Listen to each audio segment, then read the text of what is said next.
Welcome friends to Chaoticism. I want to preface that I apologize for the long wait. Life got busy and work got crazy. That being said, can you beat Clear without medical aid? This run cut off my nutsack and fed it to me. That's quite tasty. To Barney style the rules. We cannot use any manufactured medical items to aid us in our conquest. These being medkits, bandages, and anti-radiation drugs. All of these items were scientifically engineered for the purpose of keeping you undead. So we're going to drop these like they're hot because... I should have just died at birth. But Chaos? I know you're asking. Clear sky is dummy think difficult. How will you survive? Painfully. Though there exists an alternative for each of the three main ailments medical items alleviate. For medkits, stuffing your face with soggy food can bring you back from near death in the time it takes you to mash your left mouse button.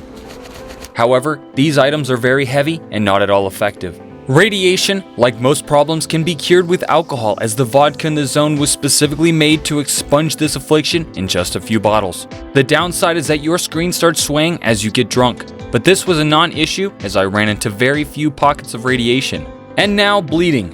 There is no direct way to cure this without bandages or medkits, other than letting it heal on its own if it's not too severe. But there is something later on that I will get to about this. Editor's note, I did not actually get to this later on.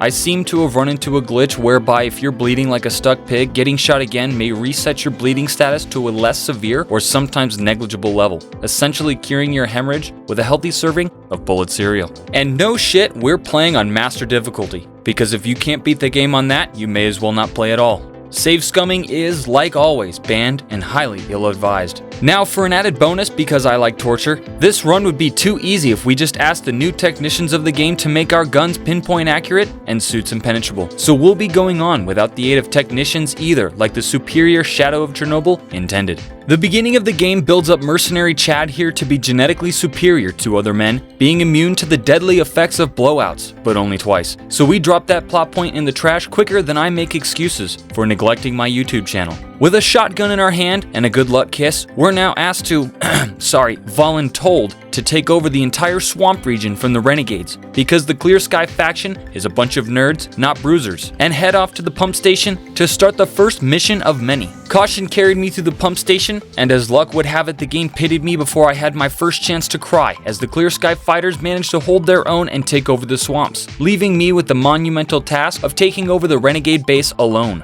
I first tried to do it with just the sawn-off shotgun, but that proved to be a foolish decision, so I returned to the Clear Sky base to re-equip myself. As you can imagine, the closer you are to an enemy, the easier it is for them to shred you like cheese. So this run is focused on figuring out how we can distance ourselves from conflict as much as possible to minimize damage received. The excruciating agony I put myself through by disallowing technicians was not the true antagonist in this tale.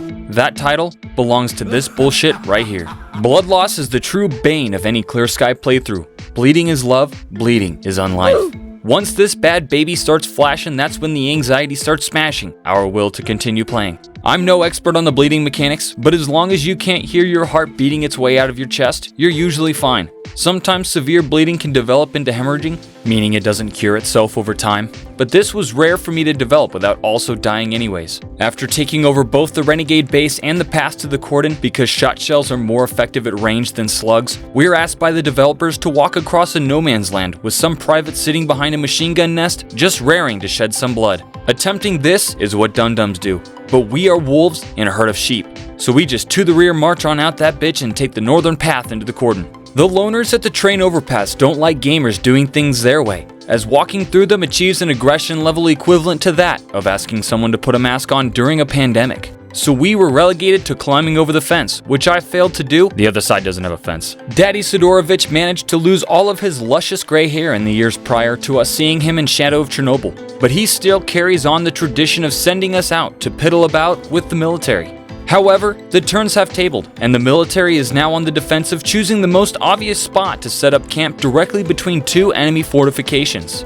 This is the first time we're up against rifle fire, and let me tell you, these are some surprisingly well-trained privates. But a bullet is nothing 12 loaves of bread can't cure. In order to coerce a high-ranking military officer into giving up the location of the MacGuffin we need, we are tasked with slaughtering his rescue team, and that rescue team has respawned at the cement factory.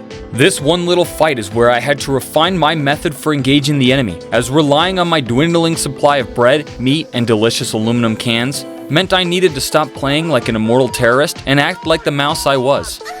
Using the game's stealth mechanics means we can make noise in one spot, then scurry our way around behind the enemy and dome check them. But this was a tactic reliant on luck rather than skill, as bullet spread with virgin firearms is abysmal. Also take into the fact that after killing your first target, the other enemies that instantly zone in on you will beat you like an incel does his wiener. With the MacGuffin box now wangled from the military for Sidorovich, I spent the next half hour of my life waiting for the sun to come up because playing this game at night is physically painful and not fun to watch. For those of you not in the know, Clear Sky's primary goal is stopping S.T.A.L.K.E.R and his gang from getting into the center of the zone.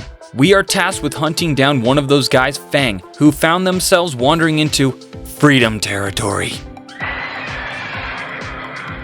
They immediately put us to work by finding out why their homies keep getting got, so we talk to the slimy commandant who gives us bullshit padding so he can teleport himself out of the base under the cover of dick measuring contests. We find out the commandant was an informant for a different group of mercenaries from our boy Chad, and are tasked with killing them. This part went pretty poorly. The NATO weapons the mercenaries carry are pretty damn good against our suit and make us bleed profusely damn near every time we get shot. I completed the battle the first time with a hemorrhage and had no more food to miraculously restore the liters of blood I was oozing out my tattered shopping bag body, leaving us to die a slow death.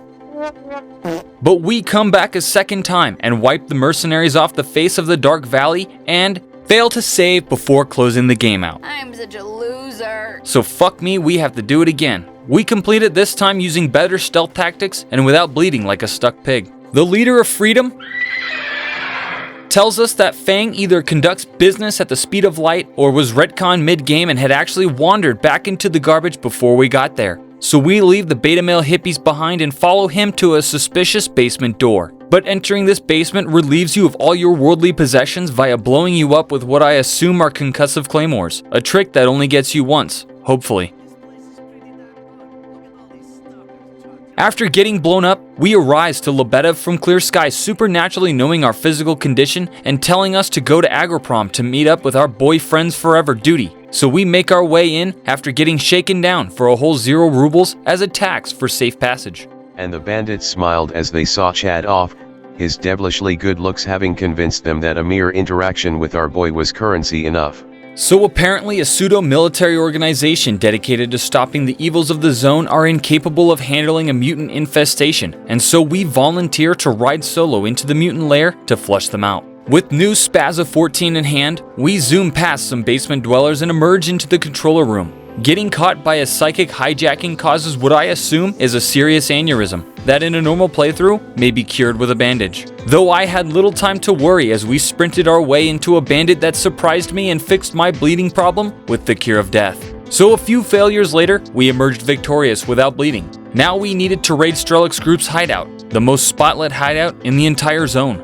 The bandits go down with a little tender love and care given for my own life, and we download one of the worst conversations I've ever heard between two humans. Before we can go to the next area, we are now required by my own decision to wait out the night because I've done Yantar at night before, and it's, well, we'll get to that. So to make the best of our time, we spend half an hour grinding Duty's totally rigged shooting range minigame.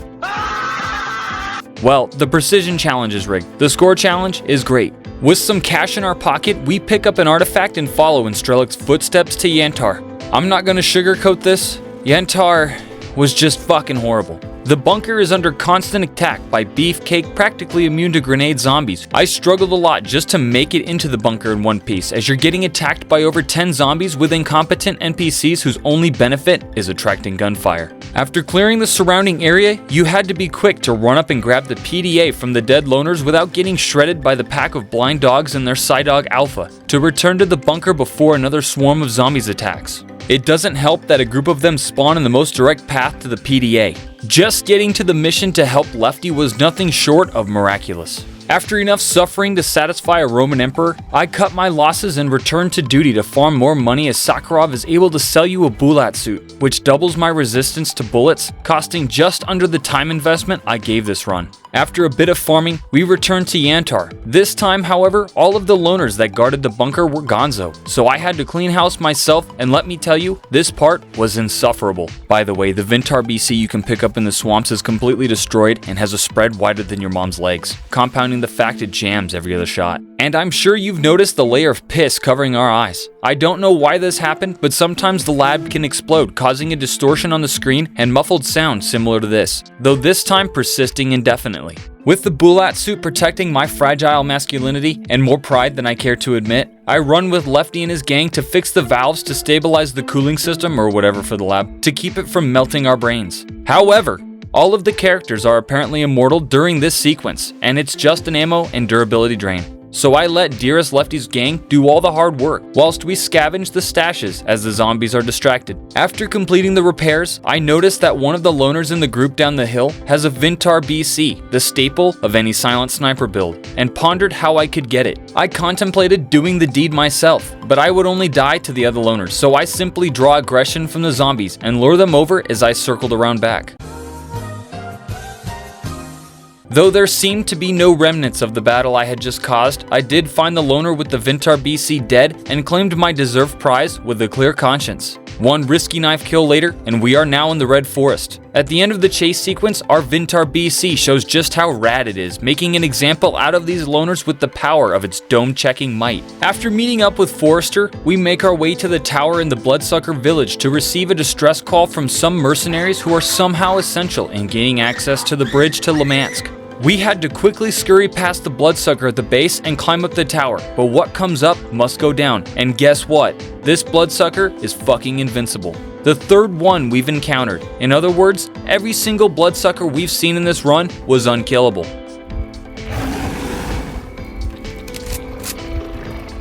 I was forced to run away like a little bitch with my britches full of doo-doo. Fast as fuck, boy. Though afterwards we are asked to get the compass artifact stolen by some bandits in a too close for comfort mineshaft. Forrester, the most supercalifragilisticexpialidocious Chad in the entire zone, bestowed on us an upgraded Vintar BC, and dear God, is this a game changer with its pinpoint precision. This does not invalidate the bonus rule, as this item is a reward, not a request. We team up with Freedom,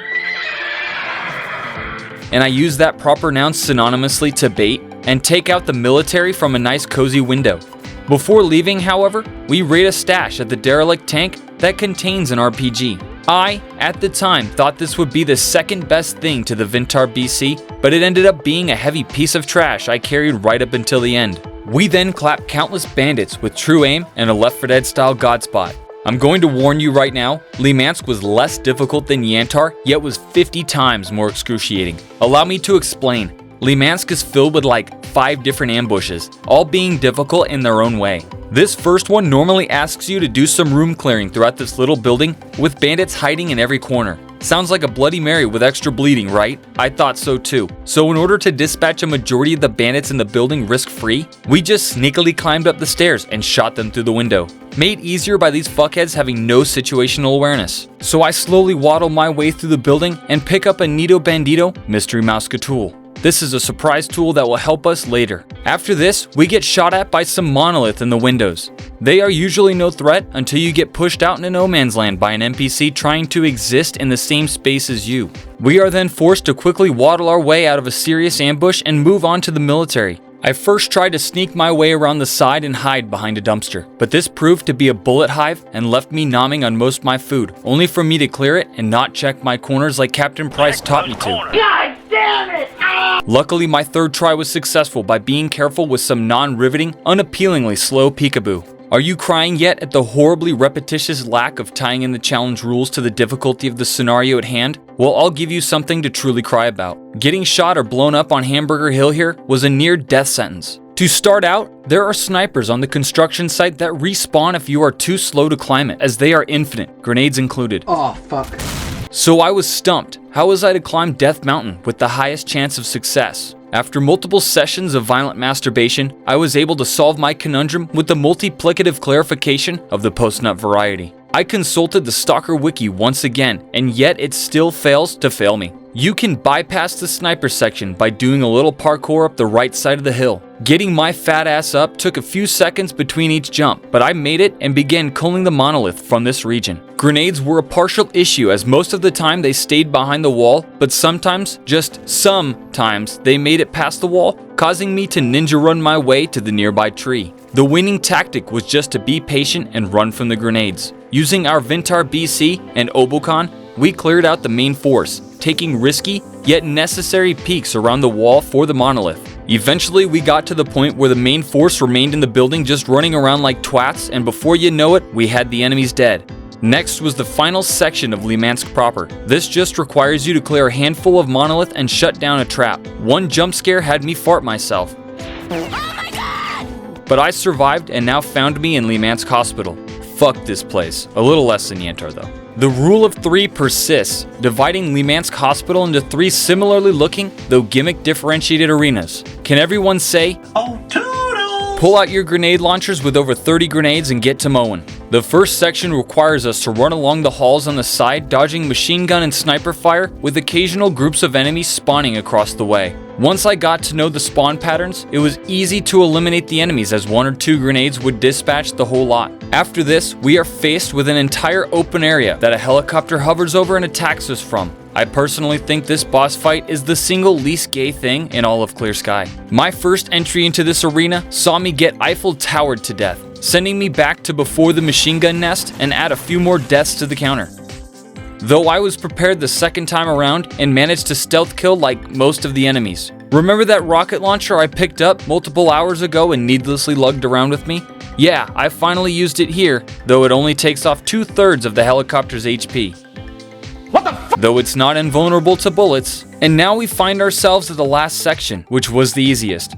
Just plant your ass in the corner where you walk out and cap the monolith until the mandatory waiting is over, then haul ass to the end. This brings us to the end game, baby.